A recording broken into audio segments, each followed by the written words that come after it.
Rapture, a city under the sea. In the mid-1940s, a billionaire named Andrew Ryan had a vision. I am Andrew Ryan, and I'm here to ask you a question. Is a man not entitled to the sweat of his brow? No, says the man in Washington, it belongs to the poor.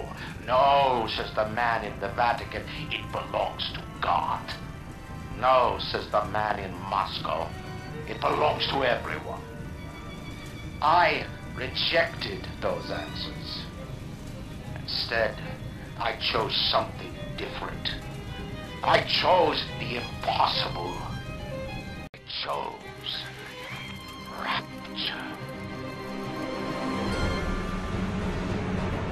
A city where the artist would not fear the censor, where the scientist would not be bound by petty morality, where the great would not be constrained by the small.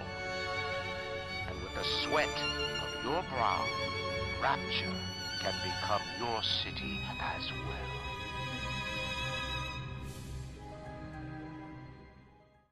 Important people were gathered from the surface to live in this secret city. There were people of wealth, people of science, and people who just plain got tired of living by society's laws. Rapture had it all, though. Luxury penthouses, dining lounges, theaters, banquet halls. Anything you could imagine as a true paradise. But what about all the workers? What of the ones who actually built Rapture? Well, they were condemned to the slums, living in leaky shacks with little money to eat. Only then someone rose up to speak for the unjust, a real man of the people. I'm Atlas, and I aim to keep you alive. It was to be a night of celebration, but it ended in ruin.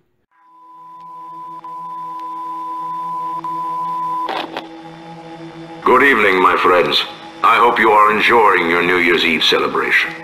It has been a year of trials for us all. Tonight, I wish to remind each of you that Rapture is your city.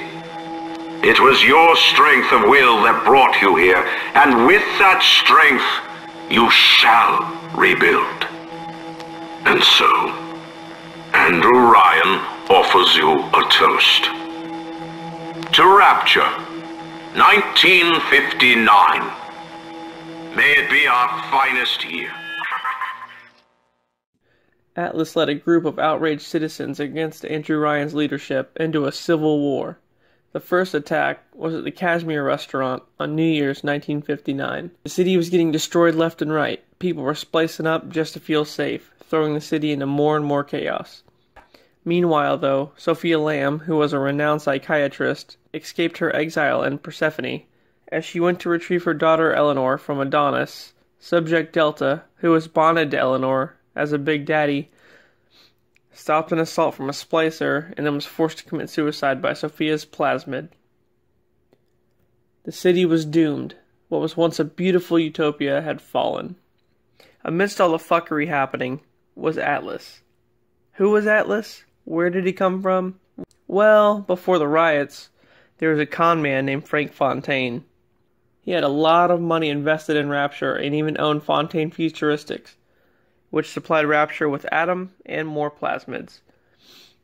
As his wealth grew, so did his appetite for leadership, challenging Ryan's place on the throne. But this didn't sit well with Ryan, and he had Fontaine killed.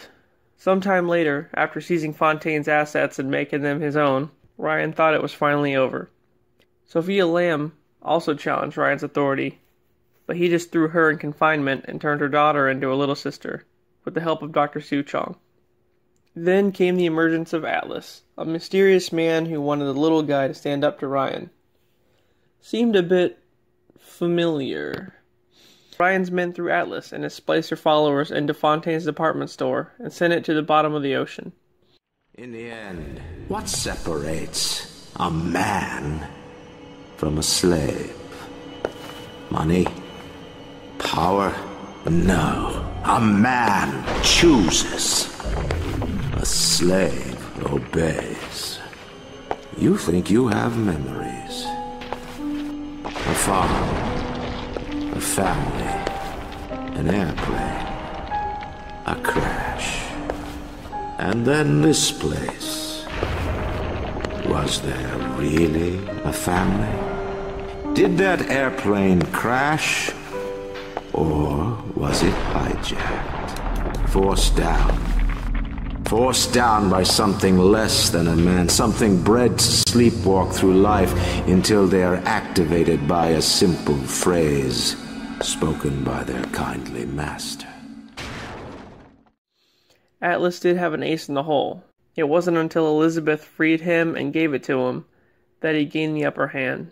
This is when he and his goons attacked the Kashmir and started the whole civil war. As we all know in the first game, Jack, Ryan's genetic offspring, was Atlas's ace in the hole. Following the events of New Year's, Jack gets sent into Rapture to kill Ryan. We then learn that Jack has been programmed with the phrase, "Would you kindly get this? Would you kindly find that? Would you kindly find that? Would you kindly find? Would you kindly get this? Would you kindly head to Ryan's office and kill the son of a bitch?" Then, as if that wasn't enough, we find out that there is no Atlas. There never was. It was Fontaine all along. Nice work by all.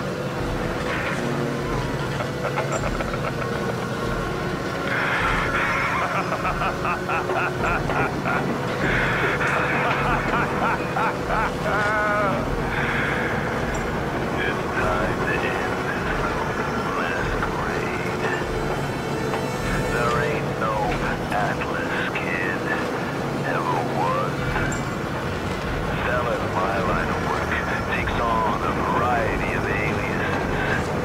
Hell, once I was even a Chinaman for 6 months.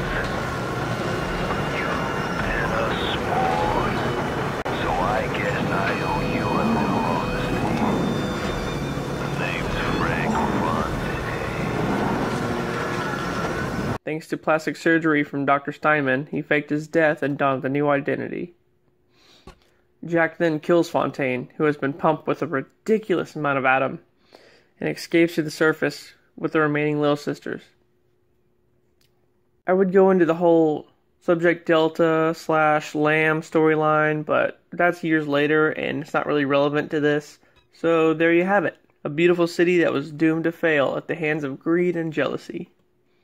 What if Rapture was real? Would you want to live there? Alright guys, like the video and subscribe to my channel. Would you kindly?